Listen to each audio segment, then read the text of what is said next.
Amad Diallo, what a guy. Huge last night for him, huge for United. Hat-trick for him. Southampton were really good.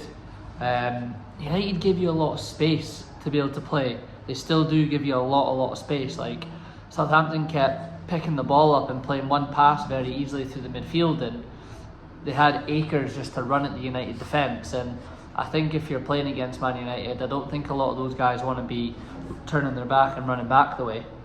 They're not quick enough. I don't think De Ligt wants to be doing that. I think Martinez fancies a 1v1 battle, but I don't think he wants to be running back. I don't think any of them do.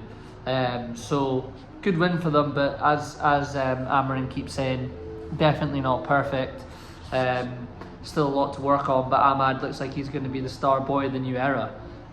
He looks, unfortunately, very good. He can go both feet. He looks like he can do those step overs and go onto his right, or do the step overs and go onto his left. He doesn't look like he has much of a weakness there, and it's amazing because he was obviously on loan at Rangers a couple of years ago and struggled. Probably just the physicality of the Scottish League, as my mate Ali Simpson said, and just being a bit younger, just struggled with it. So yeah, huge for them. Southampton just struggling, man. Like, I mean, they're as good as down, aren't they? North London derby, Arsenal pull out the bag. That was a huge win for them, just to get that gap back to 4, even though Liverpool have a game in hand. And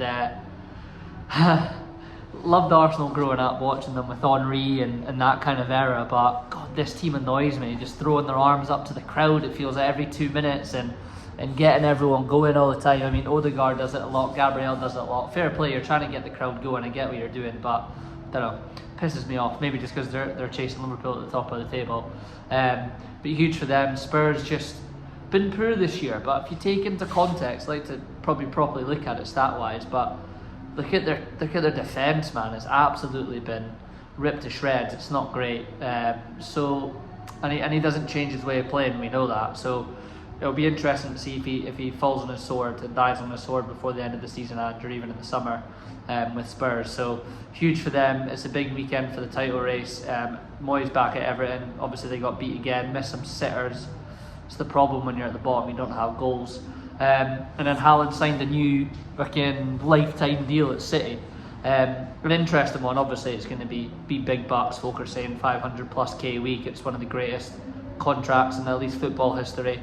No question. I'm interested. I don't know if I see Haaland there forever. I mean, I know his dad played there and they seem happy, and City are usually City. I know this season they're not, but I don't know. Once Pep goes, I don't know. It just depends on what the landscape is. See where he goes. I don't see him staying. He has Real Madrid written all over him now. Obviously they've got Mbappe and all those guys, Vinicius and stuff like that at the moment. So it'll be interesting to see what the landscape's like in a couple of years when Pep probably calls it quits at City, and see what Haaland's thinking.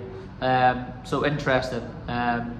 Funny video of him sat meditating in the snow. So that's it. Weekend games are coming thick and fast again tomorrow. Looking forward to it. Going to take a little break from the social media at the weekend. Just chill, watch the football, and then get back to this on Monday. Hope everyone has a good one.